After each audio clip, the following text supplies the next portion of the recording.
लेकिन चाबी खोई गई। हेलो पर કેમ કઈ નથી આવતું? खबर नहीं लगन थी। रॉयल फैमिली का क्रिमेशन ग्राउंड है। रॉयल फैमिली में किसी भी मेंबर की डेथ होने पे उनकी बॉडी को यहाँ વડાપાવ બહુ ભાવે. ઈ કે તારું લોકો બે ઉડી જાય ત્યાં સુધી વડાપાવ નહીં ખવાય છે, વડાપાવ બંધ કરી દીધું. Hi guys, good morning. કેમ છો બધા? આઈ હોપ બધા મજામાં જ હશો. હજી અમે રાજસ્થાનમાં છીએ. આજે અમારી ટ્રીપનો બીજો દિવસ. ગ્રીષ્મા આજે રેડી થાય છે. મારે રેડી થવાનું પણ બાકી છે. 8 વાગી ગયા. ગ્રીષ્મા મેસેજ આવી ગયો છે ગ્રુપમાં, બ્રેકફાસ્ટ કરવા જવાનું છે. આવી ગયો? હા તારા મને નીચે હાલ ને ગ્રીષ્મા, હવે ભૂખ લાગી છે.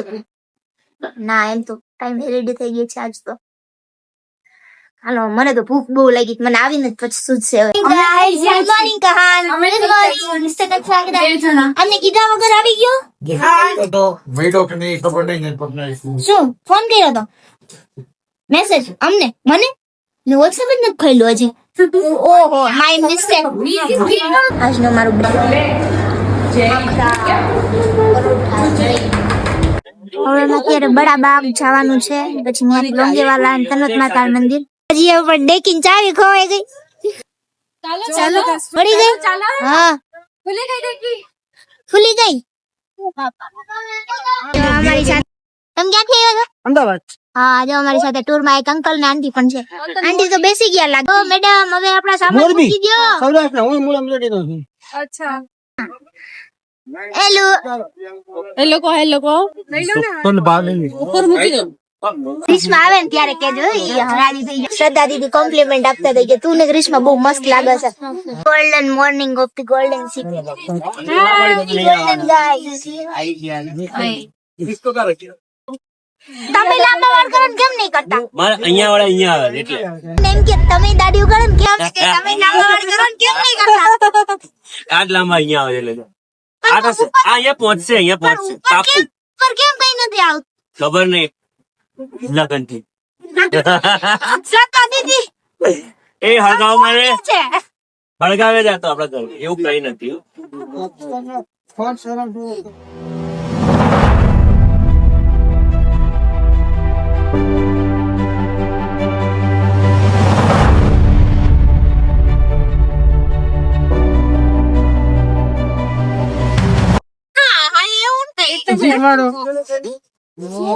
દીદી કંસાકરા ભાઈ અત્યારે ડિલીટ કરી દે. શું કરવાનું તમારે? યાર તું જ આ બધી પબ્લિક કેવી છે ખબર છે? હા કુછ નહીં. કેમ હર્ષલભાઈ તમને બધા આવું કરે છે? બધા હેરાન કરે. બધા હેરાન કરે. હમણાં રણમાં પાણી બી નહીં મળે એવી જગ્યા ઓહો, બધા ડ્રામ આવી દીધા. યહી જ બદલા લેગા. સ્ટેશન બડા બાગ. ચાલો ગ્રીષ્મા, ચાલો રત્ના દીદી. એ કેવું? देखो, बड़ा में इसका बिग बाग में इसका गार्डन। आपको पता है कि जैसलमेर एक बहुत बड़ा ड्राई एरिया है, डेजर्ट एरिया है, जहाँ पे गार्डन होना एक बहुत बड़ी असंभव बात है, क्योंकि यहाँ पे बहुत ही कम बारिश आती है। तो लगभग ये 15वीं सेंचुरी की बात है। 15वीं शताब्दी में जैसलमेर के राजा थे जेत सिंह जी, जिन्होंने पे छोटा सा गार्डन है।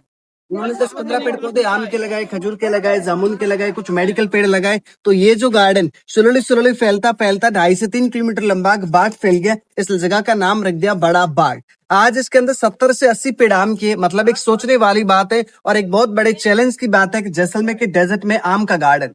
अब आपको जितने भी जो ये मोन्यूमेंट्स दिख रहे हैं और एग्जैक्टली अब जहाँ पे अभी खड़े हो, तो ये जगह जैसलमेर की रॉयल फैमिली का क्रिमेशन ग्राउंड है। रॉयल फैमिली में किसी भी मेंबर की डेथ होने पे उनकी बॉडी को यहाँ पे लाके जलाया जाता है, और जहाँ पे बॉडी जलाते हैं सर, बाद में उसी के ऊपर ये मोन्यूमेंट्स बना देते हैं यादगार के लिए, मेमोरियल के लिए। बट इस मोन्यूमेंट्स को लोकल लैंग्वेज में छतरी कहते हैं। छतरी मीन्स अम्ब्रेला। तो रॉयल फैमिली का कस्टम ये है कि छतरी उसका बेटा नहीं बनाता, छतरी उसका पोता बनाता है जब वो पोता शादी करता है। तो ये कस्टम आज भी चल रहा है कि पोता बनाता है। इस वजह से आप वहाँ पे देखो 3 मोन्यूमेंट्स पेंडिंग में। इनकी डेथ हो चुकी है, बाद में इनके बेटों ने जगह को कवर कर दिया। अब इनके पोते जब शादी करेंगे तब इनके ऊपर बड़ी छतरियां बनेगी। इन तीनों में जो मिडिल वाला थोड़ा येलो थोड़ा नया दिख रहा है, तो शायद आपने सुना होगा कि जैसलमेर में आज से 4 साल पहले एक राजा की डेथ हुई कोविड के टाइम पे। उनका नाम था बृजराज सिंह जी। वहीं पे उनकी बॉडी को जलाया गया। अब जलाने के बाद जगह को उसके बेटे ने कवर कर दिया। अब उसके ऊपर की छतरी जो बनेगी वो बनेगी 30 से 40 साल बाद, क्योंकि जिनकी अभी डेथ हुई उनके दोनों बेटे अभी अनमेरिड है। अब उसका बेटा शादी करेगा, पोता होगा, पोता जब शादी करेगा तब छतरी बनेगी।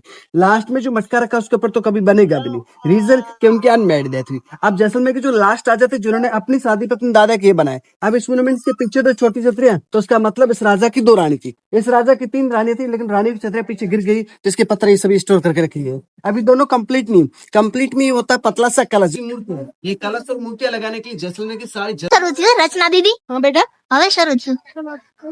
વાહ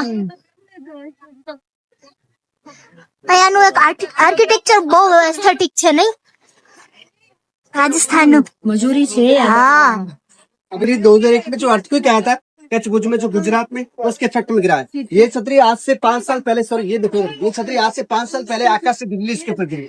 अब इसके गिरने का कारण क्या? आप पहाड़ी पे देखो, जो भी छतरियां दिख रही है मंदिर की जैसी बनी है, नीचे वाली मस्जिद की जैसी बनी है। राजा सभी यहाँ पे हिंदू है, पर बनाने वाले जो कारीगर थे, जो आर्किटेक्चर थे, वो अलग थे। अभी हिंदू कारीगरों ने बनाई मंदिर जैसी बना दी, मुस्लिम कारीगरों ने बनाई मस्जिद की जैसी बना दी। अभी हिंदू कारीगरों ने बनाई, उन्होंने यूज किया इंटरलॉक सिस्टम। इंटरलॉक ये होता है मतलब प्रॉपर पत्थर के अंदर पत्थर फंसाया गया, जिसमें चूना, सीमेंट, पानी कुछ भी यूज नहीं। लेकिन यहाँ पे यूज किया गया, देखो, लोहे की क्लिपें, चूना, सीमेंट। तो लंबे टाइम की स्ट्रॉन्ग नहीं होने की वजह से ये छतरियां गिर के क्रैक होगी। पहाड़ी पे एक भी छत नहीं गिरी, क्योंकि इंटरलॉक सिस्टम से बनी।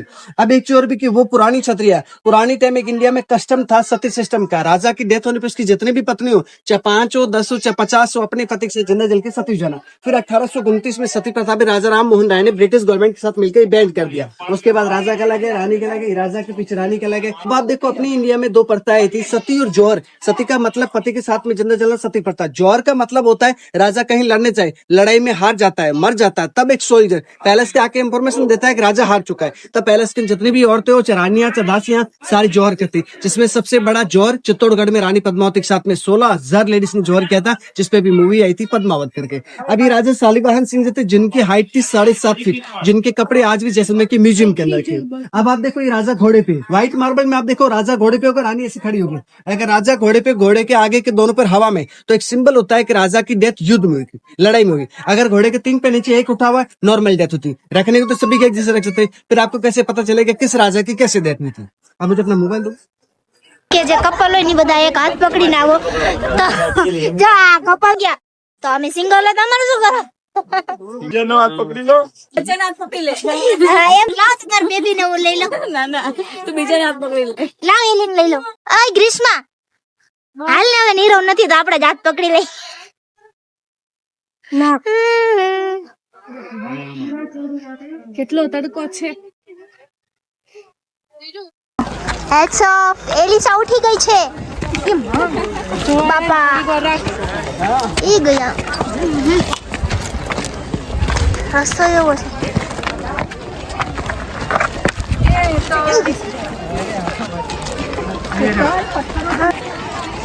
खेती करते जैसे गेहूं चने की खेती होती। इस तरफ का रास्ता दिख रहा है, पूरा गार्डन है। आप पूरा जैसलमेर सिटी घूम लो, इससे ज्यादा जैसलमेर में गिरने का इतने बड़े पेड़ नहीं मिलेंगे। तो 15 सेंचुरी के बाद जो भी डेथ हुई लग जले, आज आप वो डिपेंड करता है पोते पे के, मतलब पोता कितना खर्चा खाता है। अब आप देखो 3 छोटे बॉक्स है, एक छोटे बच्चों का, छोटे बच्चे की डेड बॉडी जलाया नहीं जाता, उसको दफनाया जाता है। अब आप थोड़ा सा इधर आ जाओ, एक बार आप सुन लो, उसके बाद आप आराम से फोटोग्राफी कर लो। अभी आप यहाँ पे देखो, ये राजा घोड़े पे, आप घोड़े का एक ही पर हवा में नॉर्मल डेथ हुई है। जब इसकी डेथ हुई, डेड बॉडी जब जलाई, तो 4 रानी सती हुई थी। नीचे जो लैंग्वेज लिखी, पाली लैंग्वेज में किंग के बारे में इतिहास लिखा है। अब आप देखो, इंटरलॉक होता क्या है? इंटरलॉक मीनिंग्स मतलब नीचे वाले पत्थर में एक छेद, ऊपर वाले एक्सटर्म में फंसा देना, जिसमें जो अर्थक्वेक है, मोन्यूमेंट्स मूव करे बट नीचे नहीं गिरे। ये छतरी को अपन खोल के कहीं भी जाकर रीबिल्ड कर दो, जैसा है वैसा वापस बन जाएगा। ये होता है इंटरलॉक सिस्टम। अब आप देखो कि यहाँ पे कुछ रानी को सिंगल मिलेगी, जो और प्रेग्नेंट है, जिस औरत पे छोटा बच्चा है, सती, तो उनकी जब भी नॉर्मल डेथ हुई, डेड बॉडी जला दी। अब आप आराम से यहाँ पे विजिट करो, इसमें कुछ छतरियां बड़ी छोटी। હેતલનું ફોટા પડાવવા માટેનું સ્ટ્રગલ ને ડેડિકેશન તમે જોઈ શકો છો। કેવું ફીલ થાય છે મેમ તમને? હે ને અહીંયાથી ઠેકડો મારતી વખતે જો સામે ન વહી જાવ ને એવું ફીલ થાય છે। જો હેતલને આ ખીણમાં જવું છે, બધા લોકો અહીંયા ફોટા પડાવવામાં બીઝી છે। ચાલો ફોટો પાડી દે। ઓકે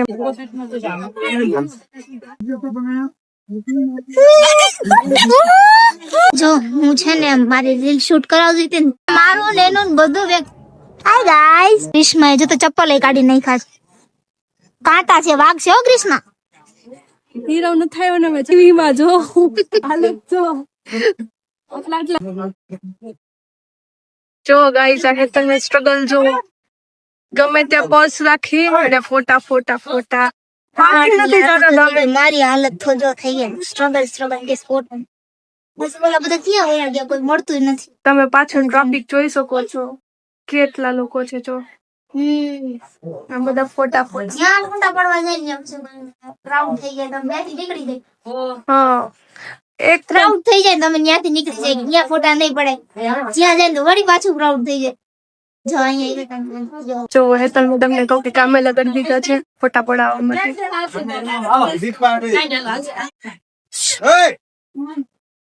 સરખો પાઠ જો હેતલ. પેલા ઈ બધા સર બે લઈ મૂકીને વયા ગયા. ગ્રીષ્મા વયા ગયા કે શું? કોઈ દેખાણા જ નહીં તો. અચ્છા બસ આ એ રે આપડી સારાઈ નહીં કરે પણ તમે કરશો. નિખિલભાઈ છે ને પડાવે આવા ફોટા. રચના દીદી આરે બધા રીલ્સ બનાવે. મિલિનભાઈ નત બનાવતા હવે કંસાગરો થાય. શું કરશે આ મેડમ? રચના દીદીએ બતાવ્યા જી જો બધા વીમો છે એમ કહે છે. નહીં પાકે નહીં પાકે. વીમો છે એમ કહે છે. નહીં બાજે ચિંતા ન કરતા. વાંધો નહીં રાખ. હા અહીંયા ધરપત થઈ ગઈ ને કે જમીન તરત આવી હવે ગઈ. જમવાનું છે ઉપર, જમીને પછી આપણે નીકળીશું સીધા તરત મારા ટેમ્પલ. 2 કલાક મારે આરામ થઈ જાય જમીન બસમાં. મોડા બેથી 2 કલાક થશે. ગ્રીષ્મા ને આઈસ્ક્રીમ ખાવાની ક્રેવિંગ નીકળી જો ખાલી જેસલમેર ની ગલી એકચ્યુઅલી હોટલ ની પાછળ છે ને ત્યાં ઈ છે ને હવે આવ્યા ને ત્યારે બસ માંથી જોયું હશે. લેટ્સ સી લેવા કોનું આવ્યા. છે કે નથી. અહીંના ઘર તમે જોઈ શકો હા બધું ગોલ્ડન જ. જો આવા અને મકાન છે અહીંયાના. ગમે એટલી ગરમી હોય ને તમને ગરમી જ ના લાગે એવું મસ્ત ઠંડક લાગે. બંધ છે જો એવું મોર નું એરિયું. નજર મહાદેવ લાગી બેકરી હતી ગઈ, નજર લાગી ગઈ. બધું બંધ છે ગ્રીષ્મા જ. હાલ તો હવે જો ચાલો રિટર્ન તો એમ જોયું તું પણ બધું બંધ છે તો અમે પાછા હોટલ પર વયા જાવ. પાછળ નો થાય ગ્રીષ્મા આપણને કોઈ અત્યારે છોડો અને એની પાછળ ગુજરાતી સમજશે નહીં તો કઈશ તો. પાલ બંગલો સરસ છે જો. એ બધું પથ્થરથી જ કામકાજ કરતા હશે એમ જો. પાણો છે, પથ્થરના જ મકાન ને બધું. પથ્થર ઠંડા હોય ને. ફરવા એવા ને ગ્રીષ્મા એમ કીધું હોય નેક્સ્ટ ટાઈમ જયારે આપણે રાજસ્થાન આવી ને ત્યારે તું ને હું ભાઈ કપલ મારી. ગ્રીષ્મા ઈ કે જ્યાં સુધી એને વડાપાવ બહુ ભાવે એ કે તારું કપલ ને મળી જાય ત્યાં સુધી વડાપાવ નહીં ખવા છે વડાપાવ બંધ કરી દીધી. સાંજે ખાઈ અમે પણ આપણે સાંજે આજે કીધું ને તમે. અત્યારે અરે સાંજે લોગે વાળામાં વડાપાવ જ ખાવાનું. ના તારી સામે તો બધાય ખાય. જો નીરવ જીજુ સાંભળી લેજો આને ના પાડી કે વડાપાવ નહીં ખાય અમે વડાપાવ ખાય એટલે મારા દીદી વડાપાવ ની બાધા નહીં હાલો નહીં ખાય બરોબર ડન ને ત્રણ નહીં ખાય જુગાડી અડ્ડા 5 વડાપાવ સારા કર જેદી મારી એક દિવસ ના ખાઈ જવાના હોય એ હર્ષલભાઈ મારી ખુશી ના માન હા નહીં ઢોસા ની નાખી દે એકાદ ના